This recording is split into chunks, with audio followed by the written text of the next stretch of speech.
Students, so this is Pratibha Ramkonda. So today we are going to discuss Unit 5, that is your MSP 430 GPIO timer and on-chip peripherals. So before the contents which we are going to study in this chapter is interruptible and non-interruptible input output, timer A, washed out timer, hardware multiplier and LCD driver. So first, before we go for your interruptible input output, now what are these GPIO of your MSP 430 microcontrollers, right? Now your MSP 430 microcontroller, they have 8 digital input output ports which is implemented from your port P1 to P8. Each port has up to 8 input output pins. Now this every input output, it is individually configurable for your input or output. The MSP 430 ports, they are again further divided into the two categories. Those are non-interruptible and interruptible. So in all of the devices, your ports 1 and 2 are interruptible, right? So first let us see what are these interruptible input output. The input output ports 1 and 2 are your interruptible input output ports. Now each interrupt for your P1 and P2 input output lines, they are individually enabled and configured to provide an interrupt on the rising edge and falling edge based on the input signal. Okay, so you can see in the figure that this is the pin logic diagram of your interruptible input output. Now these interruptible input output, they are controlled by the same control registers along which the three other byte addressable registers are followed. What are those other three? One is your interrupt enable register. Okay, you can see your interrupt enable register PXIE, and interrupt edge select register, that is PXIES, and the third one is interrupt flag register, that is PXIFG. Okay, so this is all about your interruptible input output. Now coming to the non-interruptible input output, you can see the remaining ports like your input output ports 3, 4, 5, 6, 7 and 8. So these all are your non-interruptible input ports. So these ports are not implemented in all of your devices, right? So use of your non-interruptible input output is very simple and straightforward. So each bit will be individually controlled so that your input output and your dedicated function input output, they should be mixed up into a single port, right? So this is your pin logic diagram for your non-interruptible input output. So they are controlled by 4 byte addressable registers. What are those 4 byte addressable register? First one is your direct register, that is PXDIR, and input registers, that is PXIN, output registers, that is PX output, and the last one is function select register, that is PNSEL, right? So function select registers can be PNSEL, sorry, PXSEL or PXSEL2. So this is all about your non-interrupt, right? So now you have to remember, now I said you the 4 port registers, right?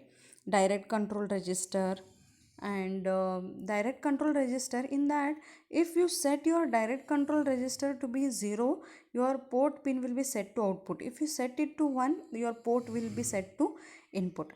And when you are speaking about your input register, if it is 0 means your input is low, if it is 1 in the sense your input is high. Coming to output register, if that particular output register, if it is 0, it shows that your output is low, and if it is 1, it shows your output is high.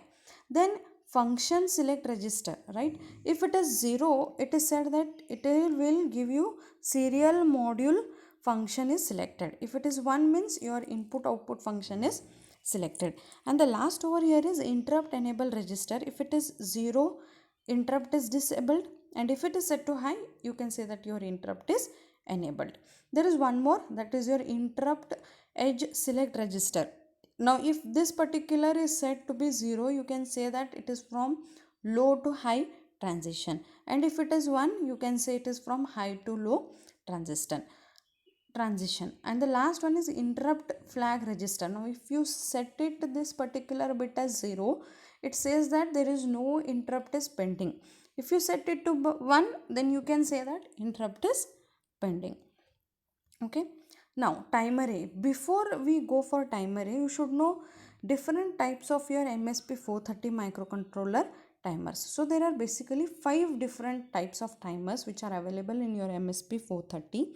Those are, first one is your watchdog timer, the second is basic timer, third is your real time clock, fourth is timer A, and the last one is timer B, right? So we will see one by one. So first we are going to discuss about your timer A. So you can just see this is your block diagram, simplified block diagram of timer A. Okay, so it mainly consists two main blocks. One is timer block. Okay, this is your timer block. Second one is capture and compare channel 1. Right. So first we will see what is the timer block.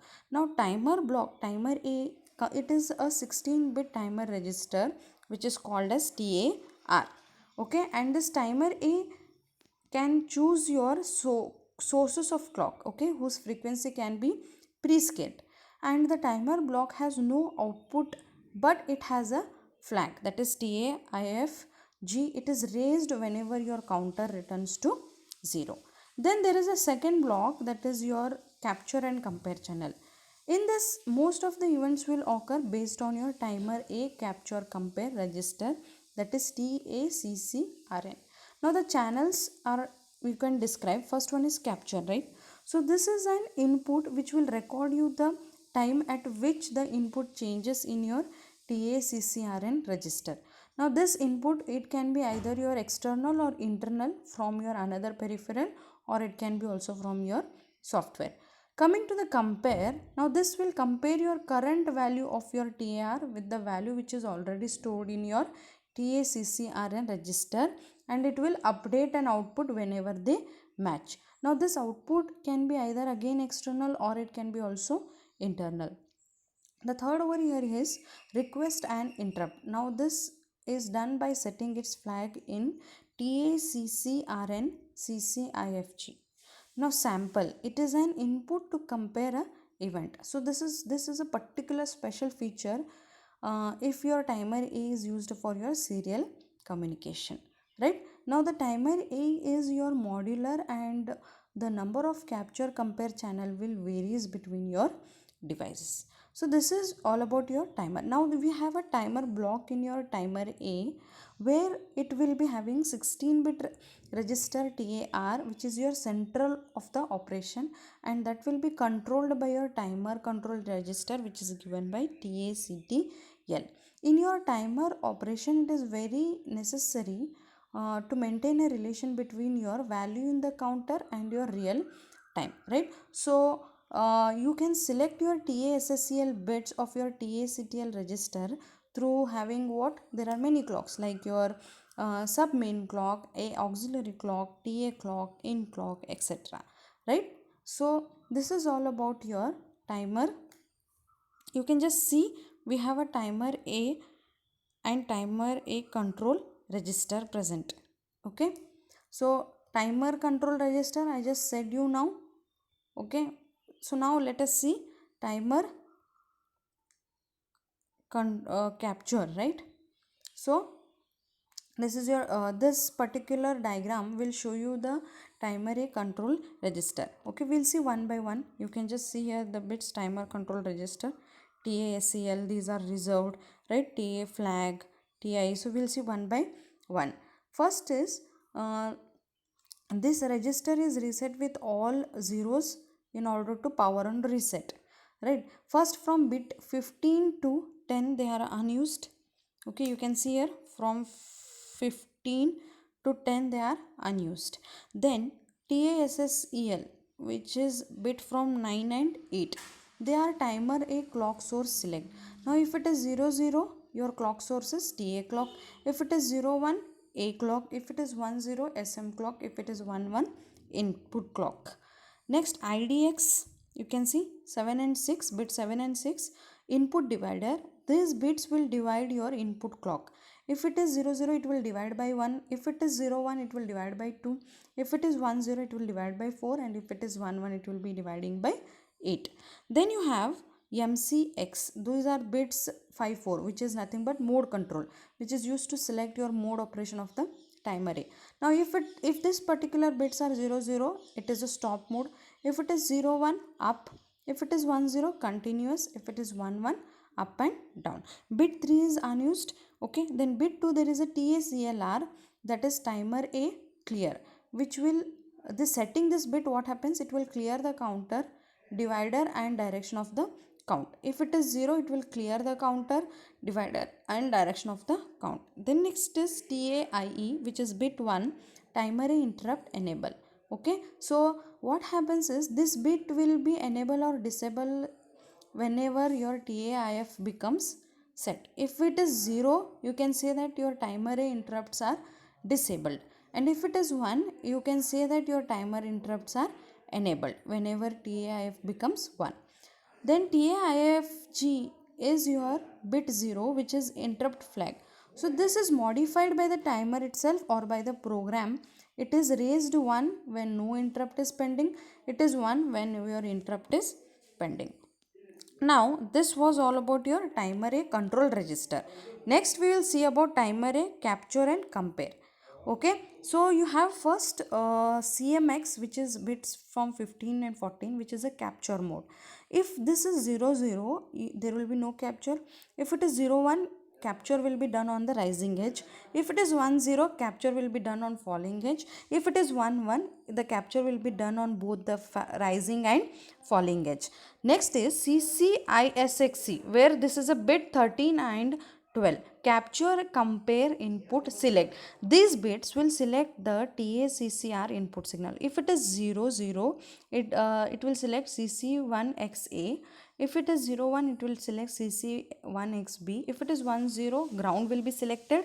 If it is 1 1, VCC will be selected.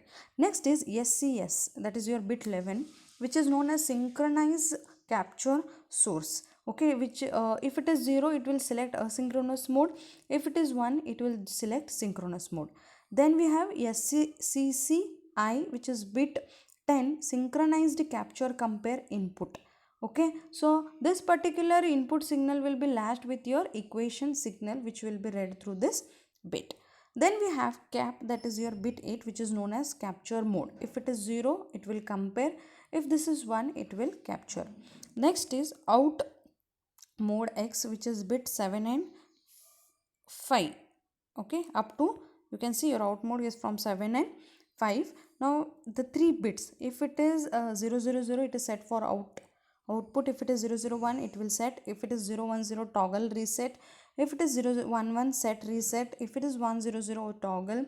1 0 1, reset. 1 1 0, toggle set. 1 1 1, reset and set. Next we have CCIE, which is bit 4, capture, compare, interrupt, enable. If it is 0, your interrupts are disabled. If it is 1, your interrupts are enabled. CCI bit 3, which is capture, compare, input, and these particular selected input signal will be read by this bit.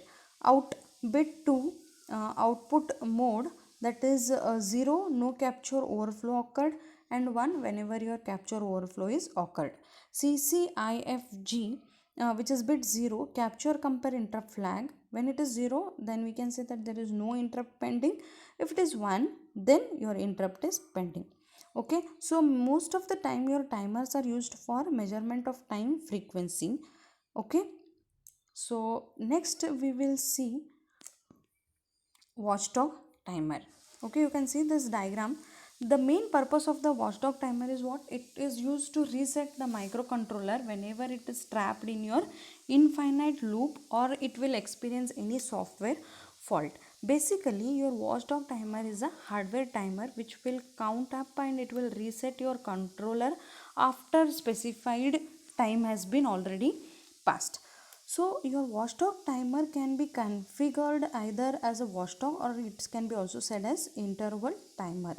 If your watchdog timer function is not needed in any application, then The module can be configured as an interval timer, or it can generate interrupts at whenever the selected time intervals are shown. So you can see the block diagram how exactly it works, right? So your watchdog timer, either it can be configured as watchdog or internal timer with the help of your WTCTL register, which will contain your control bits to configure your reset or non-maskable pin.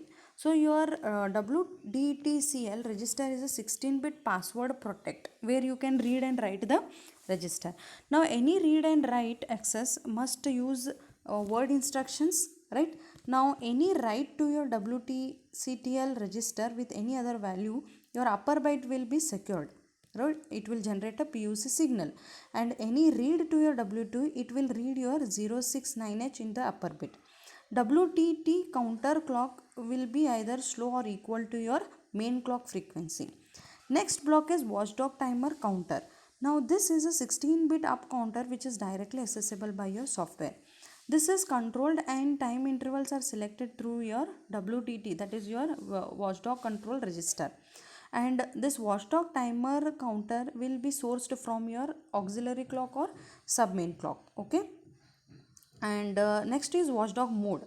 Now after your PUC, your WTT module will be configured your watchdog time with initial about 32,760 cycle reset interval using your DSUO clock.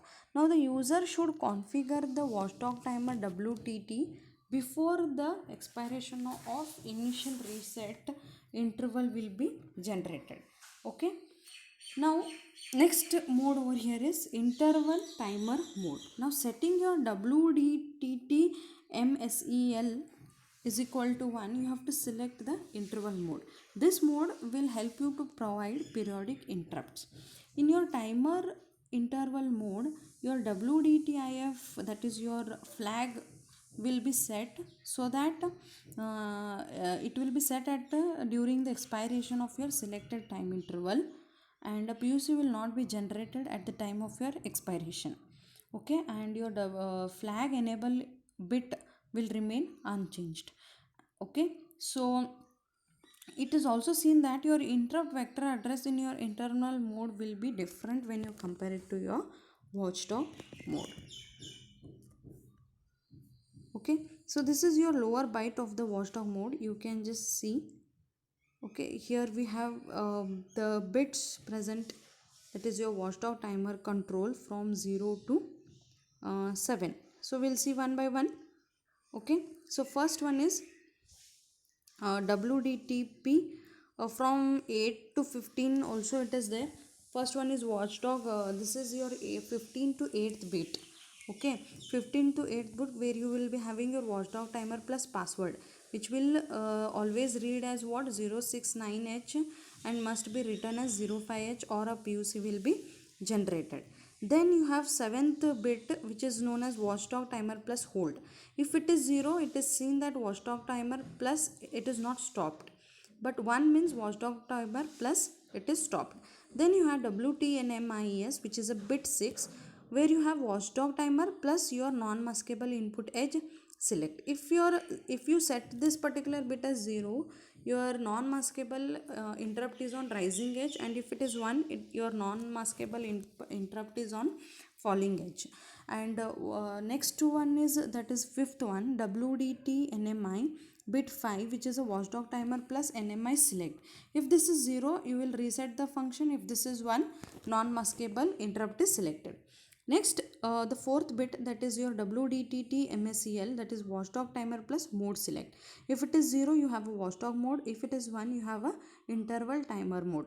Next, the third one is your watchdog timer plus counter clear. If it is 0, there is no action. If it is 1, it will clear your watchdog timer. Then the second, that is your watchdog timer plus clock source select. If it is 0, you will select SM clock, that is sub main clock. If it is 1, you will select your auxiliary clock. the 1 and 0 bit, okay, which is watchdog timer plus interval select. If it is 00, your watchdog clock source, but it will be divided by 32768. If it is 01, you have a same watchdog clock source which is divided by 8192. 10 divided by 512, 11 will be divided by your 64. Next we have hardware multiplier. Now your hardware multiplier is a peripheral device and which will not constitute part of your MSP 430 CPU. It will activate, its activities will not interfere with your CPU activities. The multiplier registers are your peripheral registers which are loaded and they will be read in with your CPU instructions. And your hardware multiplier will support unsigned multiply, signed multiply, unsigned multiply accumulate, signed multiply accumulate, 16 bits or 16 into 8 bits or 8 into 16 bits and 8 into 8 bits. How exactly it works? Now the type of the operation, first it will be selected by your address, the first operand returned to. Second is the hardware multiplier unit has 16-bit operand registers, that is OP1 and OP2, and 3 result registers, that is RESLO, which will store the low word of the result, RESH1 which will store the high word of the result, and SUMEXT which will store the information about the result.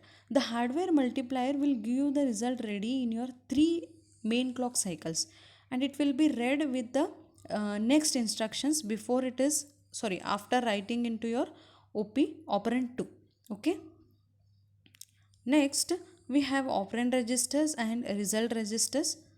Okay, so advantages of your hardware multiplier, first is it will not interfere with your CPU activities, and the multiply registers of are nothing but those are the peripheral registers which are loaded and CPU instructions. Okay, they are loaded and they will be read with the help of your CPU instructions. And this particular hardware multiplier is implemented as what? Memory mapped peripheral device. MAC operations are also supported. The last one is your LCD driver. It is incorporated to your several devices, okay, in your MSP 430. It will provide you a rapid and simple way to interface between the program and your LCD display. Now the LCD driver, it will control the LCD display generating voltage signals for the segments. It also supports static and multiplexed display interface, so it can be either 2 mux, 3 mux or 4 mux.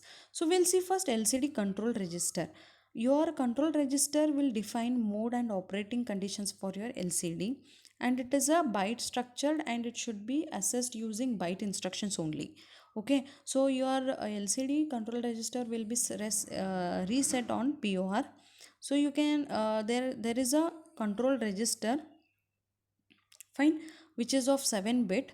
Okay, so first is your LCDMO, that is your mode 0. Okay, so this particular, if you set it 0, what happens? The timing generator will be switched off. Okay, common and segment lines will be lowered and your RON will be off. If it is 1, what happens? Your common and segment lines are active, RON will be on, and output selected as port output lines will not be affected. Next bit is 1, that is LCD-M1, which will be not used. Then LCD-M2 to 4, there are 3 bits. Okay, these are the 3 bits which will help you to select the display mode. If it is XX0, means all segments are deselected, the port output remains stable, which will support you flashing the LCD applications. If it is 001, it is said that it is in the static mode. If it is 011, you can say that it is in the mode of 2 mux mode. If it is 101, it has 3 mux mode. 111, it is in the 4 mux mode. Then your LCDM from 5 to 7, these are again your 3-bit select groups of the output which is used for your LCD segment drive or as a put function, where now if all the 3 bits, if they are 00, no segment pins will be selected. If it is 001, your S0 to S15 is selected. If it is 010, S0 to S19 is selected. If it is 011, S0 to S23 is selected. If it is 100, S0 to S27 is selected. 101, S0 to S31 is selected. 110, S0 to S35. And the last, if all are 1, then S0 to 39 has been selected. Thank you, students.